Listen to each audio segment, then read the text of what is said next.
V samo nekaj dneh je več kot 53.000 ljudi podpisalo peticijo proti škodljivim spremembam zakona o vodah.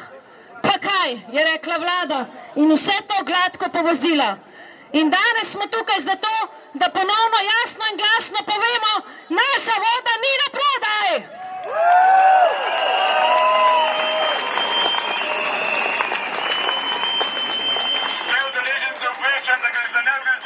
Zakaj nasprotujemo spremembam zakona o vodah?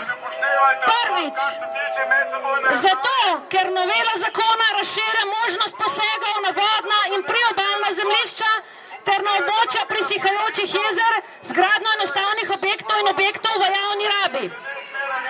Da sem zelo konkretna, to pomeni tudi, da bodo prost dostop do obrežij preprečevala parkirišča, trgovine, hoteli, gostilne, črpalke, oglasni panoji, ceste, pokopališča.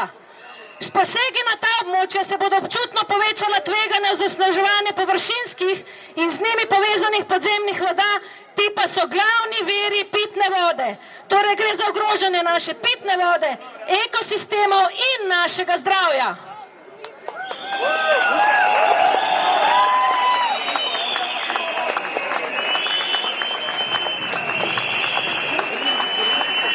Drugič, problematična ni le vsebina, pač pa tudi način, kako je bil ta zakon sprejet. Najprej je bila javna razprava skrajšana in ko je že bila končana, so bile v predlog vključene te spremembe. Kljub v slovenski ustavi zapisani pravici do pitne vode in kljub številnim opozorilom strokovnjakov, zakon nikoli ni šel v zakonito 30-dnevno javno razpravo. Zakon je bil kljub pritisku javnosti na to še sprejet po skrajšanem zakonodajnem postopku.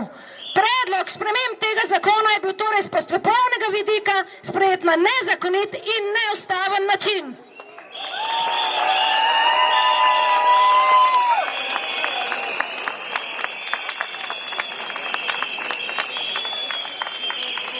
Ali je to način, na katerega se sprejemajo tako pomembne odločitve? Brez stroke, na hitro in potiho? Ne, seveda ni. In poleg vodarske stroke, ki je stalno pozivala k umiku teh škodljivih sprememb, je na sporne prakse sprejemanja samega zakona opozoril tudi varuh človekovih pravic.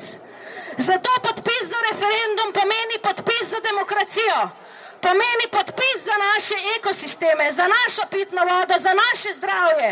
Brez vode ni življenja in zakon, ki ogroža življenje, preprosto ne sme biti sprejet.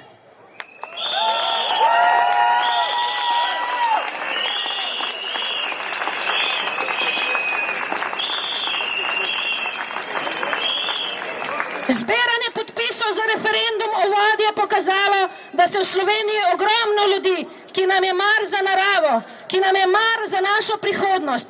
Prav ponosni smo lahko. Po celi Sloveniji množice prostovoljcev zbirajo podpise vseh starosti, poklicev, nazorov, v vsakem vremenu, vsak dan že 25 dni.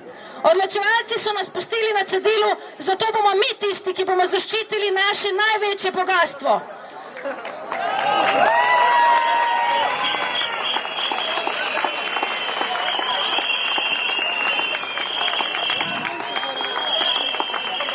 Pokažimo vladi, da nam je mar, kako se sprejemamo zakoni.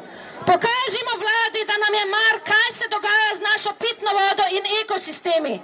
Pokažimo vladi, da hočemo javno blaginjo za vse in ne zasebnega razkola.